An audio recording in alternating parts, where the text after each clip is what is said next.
थांखि गैयाबा जाफुंनाय गैया दा रिजाल्टआ जेराव दा बेखायनो गथ'आ जे उन्दै गथ' बेहा जेबो गल बा थांखि एम थानाय नङा बिमा बिफाया बुंनांगोन जे नों जानांगोन बे जागोननि गिदिर बिबानखौ बिनि फाफ्लियाव हरनांगौ बेयो गाव खोनासंनो लुबै आरो दा लुबै गथ' मानसि बे खिन्थु बिनि बिसिना बिनि जे सिंनि गोसो मेलेम बे रिसिभ खालामना लागोन जे आइया ओरै बुङोमोन आफाया ओरै बुङोमोन दा बेखायनो गार्जेनाव थायो एक नाम्बार आं बेखायनो जर होनो लुबैदों जे गार्जेना बेखौ सिरियासलि डिल खालामनांगौ गार्जेना बेखौ सिरियासलि साननानै सब समाय गथ'खौ बुंनांगौ जों नुयो बर' न'खराव आंबो बर' फिसा जों मोनबोदों थाखा फैसाजोंथ' गिदिर खोथा नङा नाथाय गाव मा सानदों बेसो गिदिर खोथा जों बेखौ खस्थ' खालामनानै सानदुङाव जा अखायाव जा बाराव जा मोनजानानै जा मोनजायालासे जा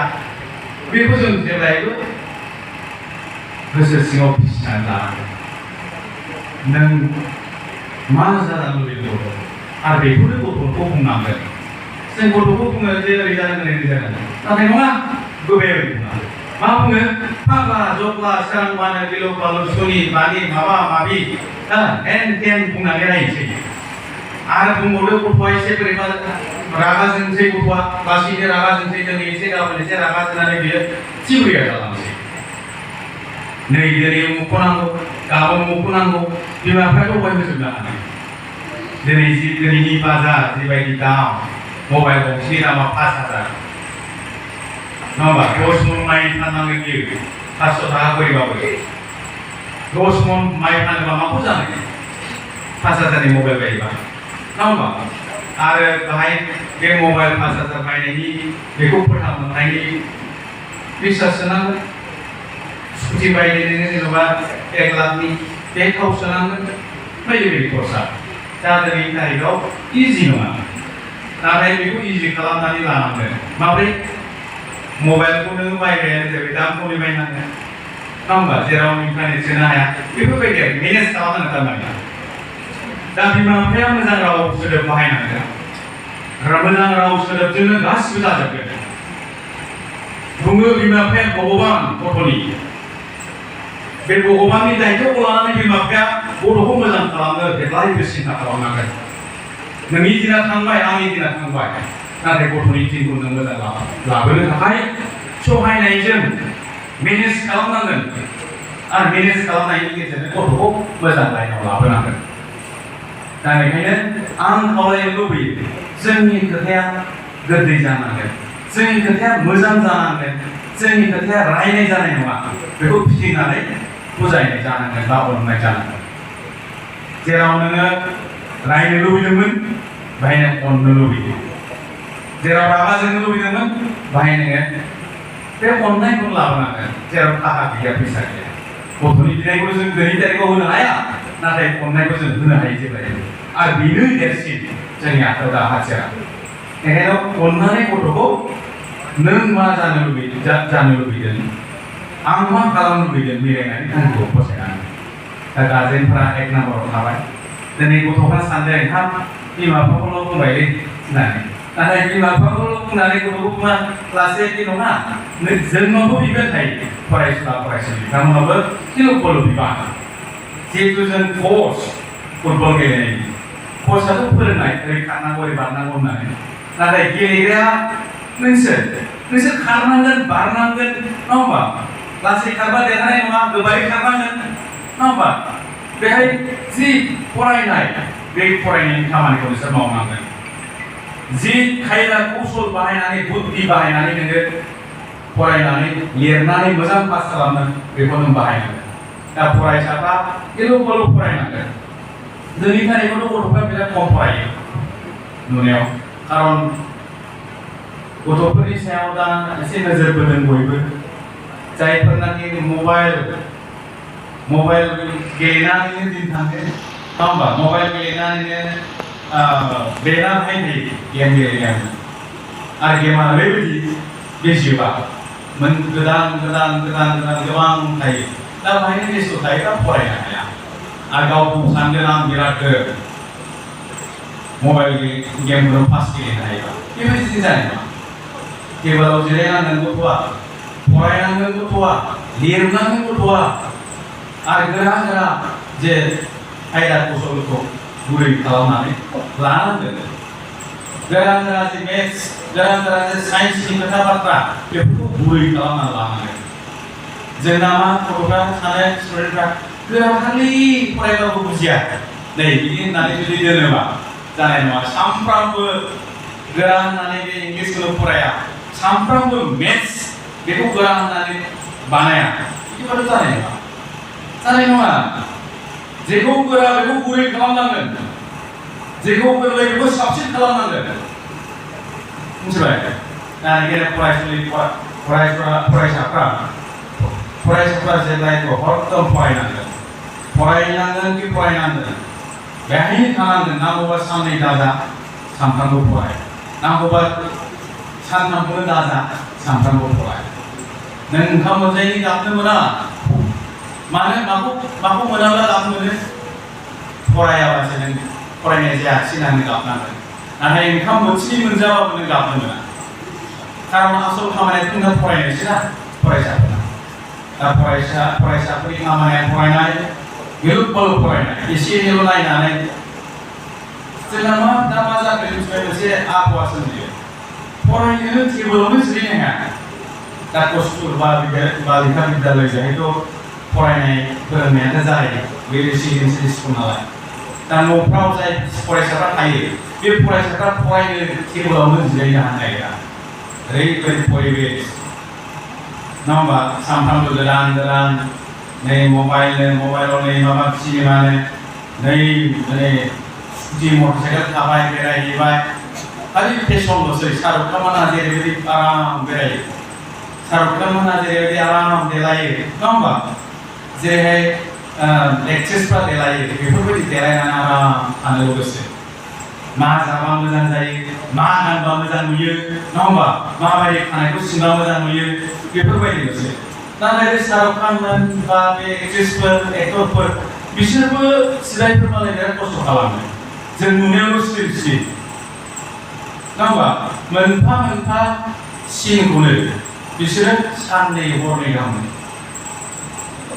फट' खेबनांगौ एखे सिनखौनो मालाबा साबसिन जागे खेबो डिरेक्टरा प्रडिउसारा जागे मोनबे खेबबाय थानांगौ जों नुनायावसो बिराद स्लिम बेखौ आरो इडिट खालामबावो खालामनानै मोजां खालामबावो जेराव लाइट जेखौ साबसिन नुनो नागिरो बेखौ लाइट होबावो बे एक्टर एक्ट्रेसखौल' मोजां नुबा जानाय नङा मिथिबाय गाव मोजां जानांगोन बेखायनो माब्रै मोजां जादों मोजां फरायनानै मोजां पास जायोबा सुन्दर अट'मेटिक फैगोन मोजां फरायनानै मोजां जुदि पास जाबायबा गोसोआ मोजां थानोसै महराबो मोजां जानोसै नोंबो गोरों नङा होमबा नोंबो मोजां पास जाबाय दिनै बे फरायसाफ्रा मोजां पास जादों बिसोरो मोजांखा जाबाबो मोजां जायाबो मोजां मानो बिसोर दा सुखु सान्थियाव दं मानो मोजां पास जाबाय बेबायदिसो जेराव मोजां थायो दा लेखा गोरोंफ्रा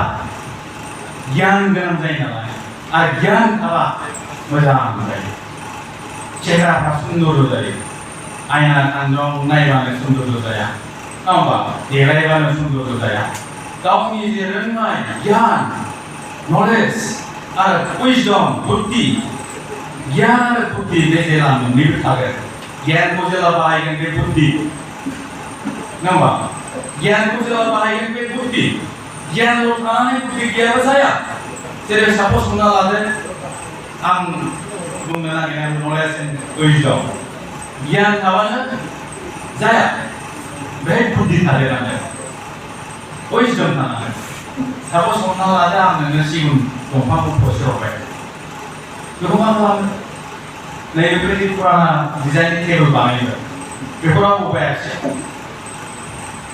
दा नों गोदान डिजाइननि गोदान टेबोल बानायनांगोन बा सियार बानायनांगोन दा एबा नै बेबायदि एक्सारसाइज स्टेन्डखौ नों साबसिन बानायनांगोन होमबा लांगोन मानसिफ्रा बुरजा दामनि फाननो हागोन मानो बानायदो थसे सिगुनखौ मा खालामोबा मोजां जागोन बेखौ बुद्धि बाहायनांगोन इन्टेलिजेन्स बा नलेज उइजडम बेफोर गियान थानायखौ बुद्धिजों नोङो थिग खालामनांगोन। The knowledge and wisdom, गियानखौ बाहायनाय बेनो wisdom। दा बे जाहैबाय जेला जों लेखा फरायलांगोन गियाना थागोन सन्देहआबो जानोल' सिन्था खालामनाङा। लेखा रोंबानो डिग्री बुरजा जाबानो मोजां साख्रि मोनहैगोन। मोजां साख्रि मोननानै मोजां जानाय थानाय जायो आराम जायोसै आरो। दा नोंसोर मोजां जुगावनो जोनोम मोनदों गिलु बालु मोजां। नोंसिनि जे बिमा बिफा जोंनि जाय समब्रा समब्रि जोंनि समाव जेबायदि अबस्थामोन बे थांबाय नङा होमबा? लेखा गैया हाथायाव थाखा गैया बेफोरबायदि जुगा थांबाय। 6 थाखा मन दिनै 500 थाखा मन माइया। जोंनि दिनाव हाथायाव 20 थाखायानो हायसिन। बे बाजाराव मानसिफोरनाव जे फैसा थायो बे फैसाया 20 थाखायानो बांसिनमोन। 20 थाखा गावलाय माहाजोनसै खारन माइरङा 30 फैसाल' बेबायदि आरो। दा दिनैहाय नोंसोर लेखा मोनगोन नङा होमबा? आरो इन्टारनेट गुगोलाव नोङो सोंबानो मिथिगोन बेखौ मोजाङै फरायनानै नोङो रोंगोन। बेखायनो नोंसिनि दिना मोजां। दा लामा सामा मोजां जोबसै। जोंनि दिनावथ' हाब्रुआनो हान्थुसे हाखायो। ना साइकेल सालायजायो ना मटर सालायजायो ना आरो जे मोजां गोरों गोरा जानानै न'खरजों लोगोसे समाज आरो हारिखौ नोंसोर लाखिनो थाखाय सिन्था खालामनांगौ। दा लेखा रोंनानै गियान थानानै गियानजों नोंसोर गावखौबो मोजां खालामनो हागोन न'खरखौबो आरो हारिनि खोथाखौबो नोंसोर जेब्लायबो लाखिनांगोन। हारिनि बिबाना जोंखौ बोरायनानै थैलांगोन नोंसोर फैसिलाय नोंसोर लानांगोन। जेरै जोंनि समखौ जों मावबाय नोंसोर दा नोंसोरनि फैबाय थानाय समखौ मावनांगोन। ओंखायनो लेखा गोरों जानांगोन। दिनै 2023 फैबाय थानाय समाव नोंसोर 2030 नङा होमबा? 30सोआव नोंसोर ओंखारहैगोन जायफोर क्लास 6, 7 30सो जायोबाथाय 2030 बेनि उनाव जुगा सोलायसिगोन। जों दा जोंनि दिनाव टिभि गैया मबाइल गैया मटर साइकेल गैया खालि साइकेलल' दंमोन। दिनैहाय गासिबो फैजोब्बाय नङा होमबा? दा बाहेरायावनो स्क्रिन लाबोनानै मबाइलफोरखौ ओरै नायनो हाबाय बे बारावनो नङा होमबा? ओरैबायदि जुग बाहेरायावनो स्क्रिनखौ दोननानै नोंसिनि खिन्थानो हायो बेबायदि जुग। 2030आव आं मोनसे आलादा जुग फैगोन होननानै धारना खालामदों। बेखायनो नोंसोरो 2030 बा बेनि उनावहाय जायफ्रा लेखा गोरों बिसोरल' थांना थानो हागोन। जायफ्रा लेखा गोरों बे साबसिन जागोन ना लेखा गोरोंनि जुग फैबाय। जोंनि दिनाव लेखा रोङाबाबो मावनानै जानो हायोमोन। दिनैनि तारिखाव लेखा रोङाबा बारा सोलिला। आरो जों लेखा रोंनांगोन मानो बे जुगखौ बे हारिखौ बे समाजखौ बे न'खरखौ दैदेनलांनांगोन। आरो जोंनि बांसिन मानसिफ्रानो बिराद न' सिथ्ला बारबाथाय बोरैबा टेनसन जायो। मा जाहैगोनब्रा दा दिल्लीयाव थांगोन मा जाहैगोन दा गुवाहाटियाव थांगोन मा जाहैगोनब्रा होननानै बिमा बिफायाबो होनोलाय दिल्लीयाव थांनानै मा खालामहैनो सिन्था जायो। जोंनि दिनावथ' सानोमोन जि मोनजायो न'आवनो थाङा होनो बबेबा फरायहैनांगौबा गुवाहाटि दिल्ली शिलं बायदि बायदियाव माने क'क्राझारसिम बिदिमोन आरो गियोमोन। न'नि गथ' अननायजों हगारनो हाया नङा होमबा? मा मोनजायो बेखौनो जाना थाङा खिन्थु थांनांगौ मालाबा थांनांगौ। बेखायनो जोङो मोजाङै फरायनांगोन। स्टुडेन्टआबो मोजाङै फरायनांगोन। नोंसोर जुदि मोजां गोरोंखाबा नोंसोरनि सायाव जों कनफिडेन्स लागोन थांबा मोजां मावहैगोन होननानै। नाथाय नोंसोर बाहायनो गावनि आरो मोजां फरायनाय माने हार्ड स्टाडि गोब्राब नाजानांगोन। गोब्राब नाजानायनि उनावसो नोङो बे 25सिम खस्थ' खालामनांगोन। आरो 25 बोसोर बैसोसिम नोंसोर जेब्ला खस्थ' खालामो उननि जिबनाव आरामसे नोंनाव बिल्डिं थागोन नोंनाव एसि गारि थागोन नों गोजान बेरायहैगोन नङा होमबा? मालाबा सुथि खाथायहैगोन बेफोरबायदि आरोखि। आरो जुदि नों दानो उन्दुखायोबा उनावहाय उन्दुनो मोननाय नङा। दानो जुदि नों मोजां गोथाव जानानै आराम उन्दुयोबा जेबो खस्थ' खालामाबा उनावहाय खिन्थु जिबना बिराद दुखुनांथाव जाहैगोन। बेखायनो सम दं बे 25 बोसोरनिफ्राय 30 बोसोरनि गेजेराव जिबनाव गावनि माबा मोनसे खामानि जिउआव मा जानो लुबैदों बेखिनियाव नों खालामना लानांगोन। बिमा बिफाया गुबुन बिमा बिफाया